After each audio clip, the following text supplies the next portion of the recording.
Hi, I'm Chad. Welcome back to the channel. A number of months ago, I did a video about the 3 levels of financial independence. And since then, through doing a great number of financial plans with you, I've realized there's so much more to that leveling system for financial independence. And that's what I want to explore in this video.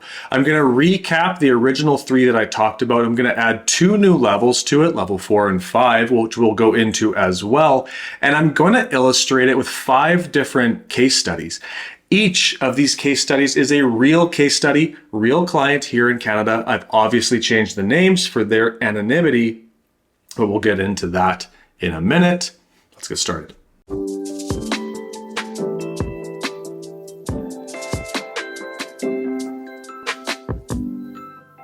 So level 1 for financial independence is all about security and making sure that your habits are in place. If you're a level 1 financially independent person or couple, that means you're making more than enough money to cover your daily expenses, you're investing for your future, and you're having some fun along the way, whether that be through hobbies or travel, whatever it is that kind of floats your boat.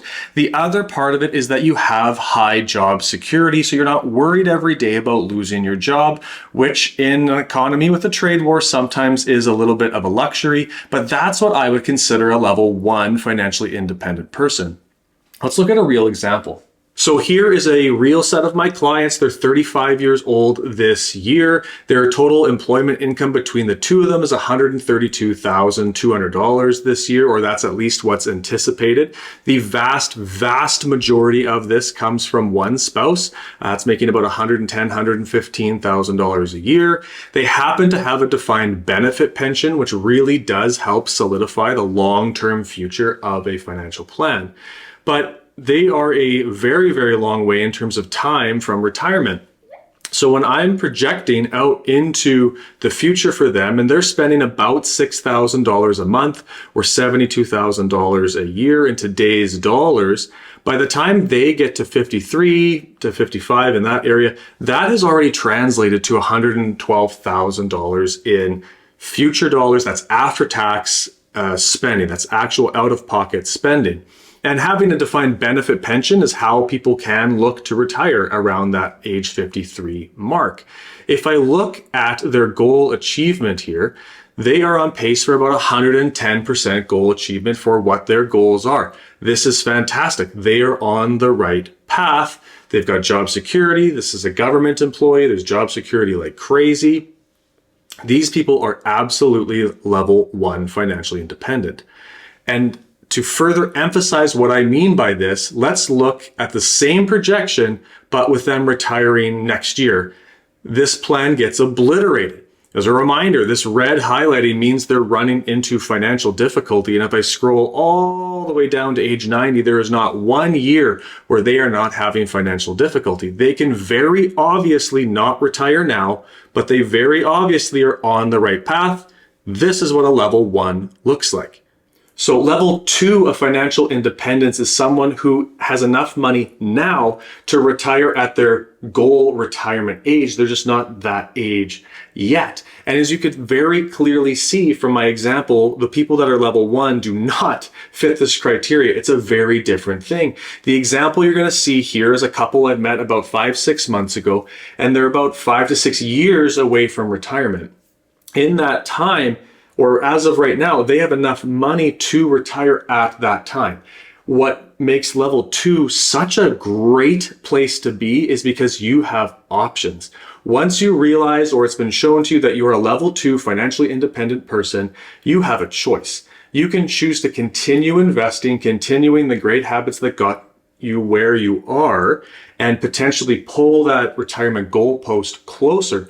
Or you could theoretically stop investing because you know you're going to get there. Now, if you've watched the channel for any amount of time, you know which one I recommend.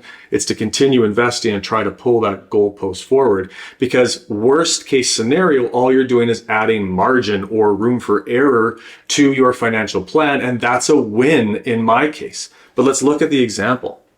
So here's the couple I'm using as my level 2 example. You can see a few things. They've got a really nice, healthy household income. They spend just under about $10,000 per month as of right now, and they want to maintain that at least in the first number of years of retirement. That does include things like travel.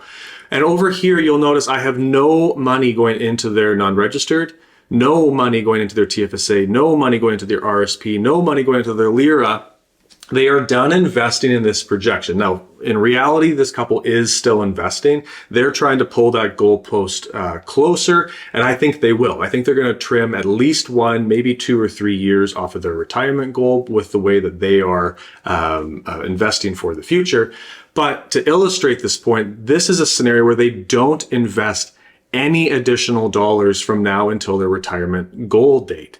If we go to look at the achievement here, they're at 107% goal achievement.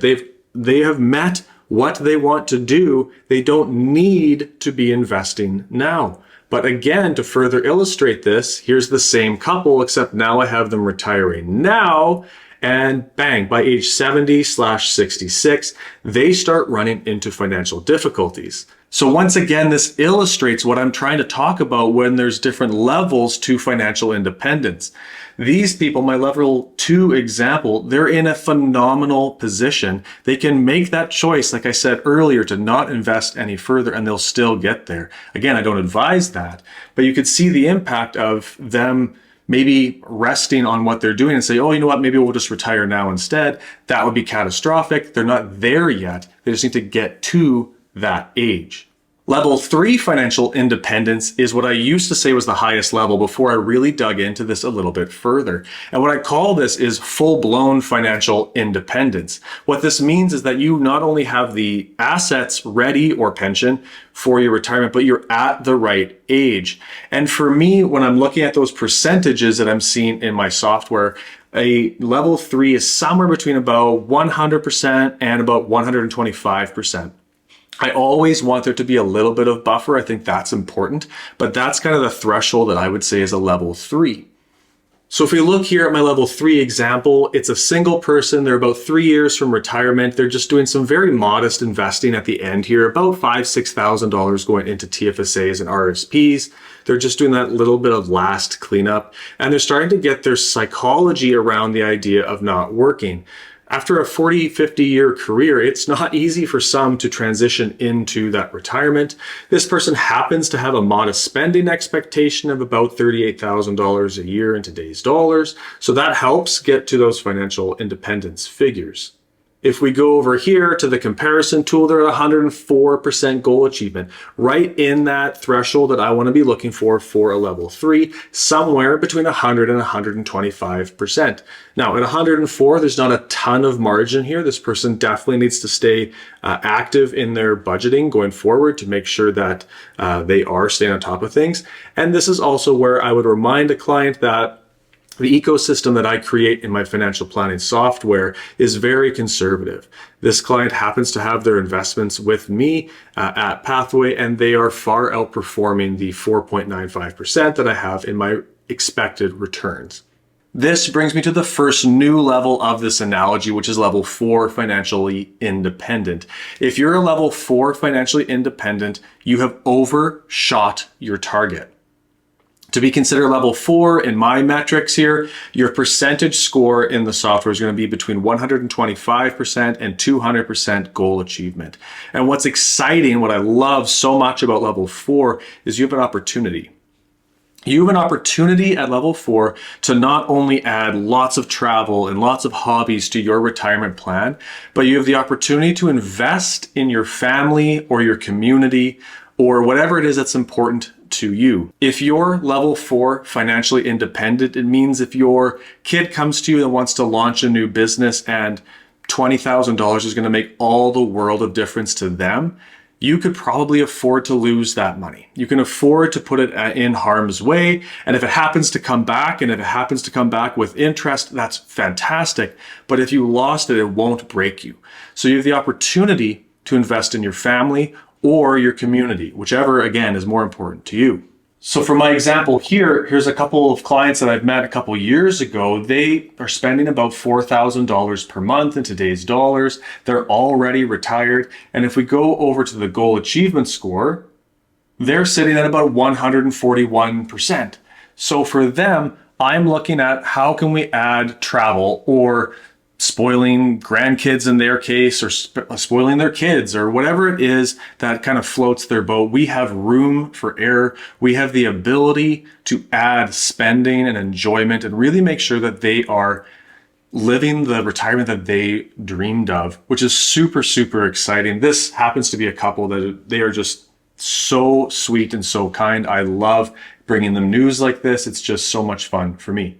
Finally, we get to level 5, financial independence. And this is really the category that made me realize that my first video did not do proper justice to all the intricacies and layers to what financial independence can look like. Since filming that last video where I talked about the 3 levels, I've met 5 to 10 different couples or individuals who I would now call level 5 financial independence.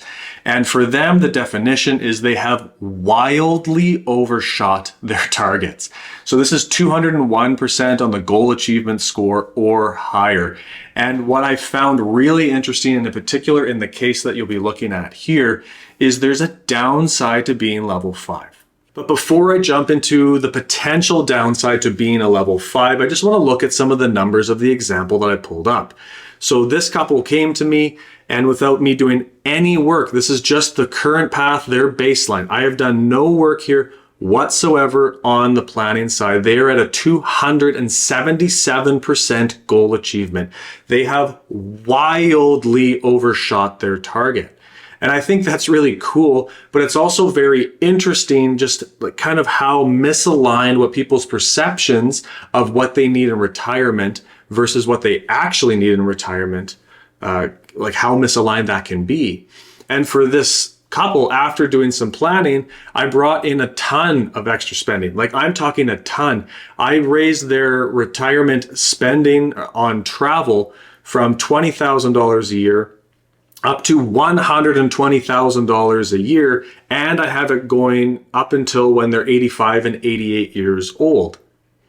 And if we go over here, they're still at 211% goal achievement. This person has very clearly wildly overshot their retirement goal.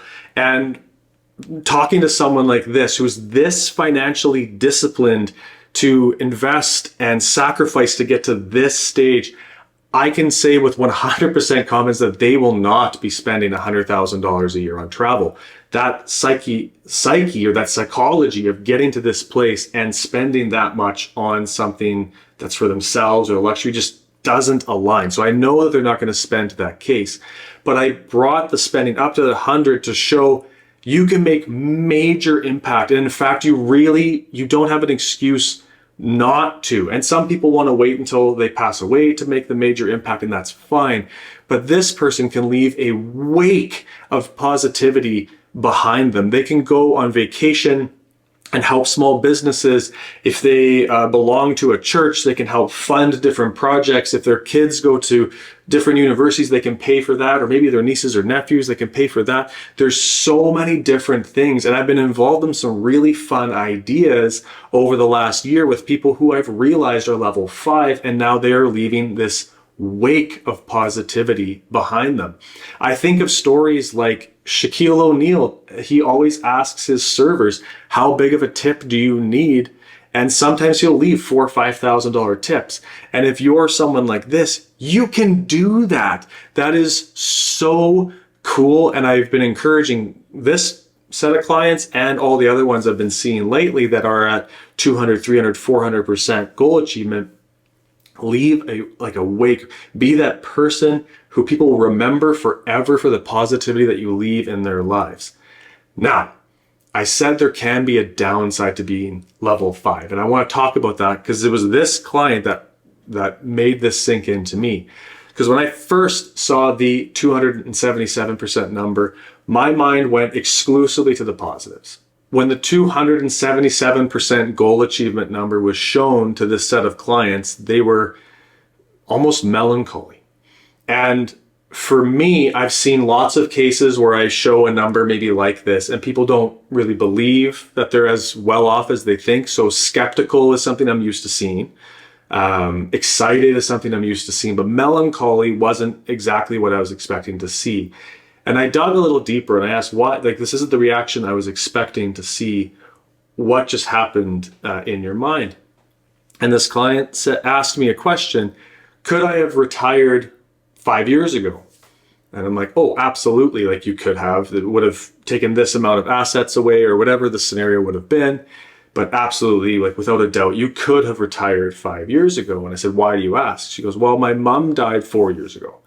And had I known then that I could have retired, I would have. And I would have spent the last year of my mom's life with my mom. And that hit me really hard, that there is an important part of financial planning that's aiming at the right figure. Some people want to overshoot, and all the power to you, that's fine. But there's the right number, right? There's prioritizing what's important, what's truly important to you. Maybe it's not work, maybe it is. Some people are wired differently. For me, I love my family. And especially seeing this reaction from a client, it really re-emphasized that spending time with my kids is worth something, and spending time with my parents is worth something before they pass away. They're in their 70s. That's still years away, I hope. But that really, really hit home, that there's more to financial planning than just invest as much as you possibly can. There's a proper number and a proper age for everybody and for every goal. So if it's time for you to review where you stand on the 5 levels of financial independence with me and to put together a plan to get you to your target, the link will be in the description down below. It comes directly to me. And until next time, keep planning.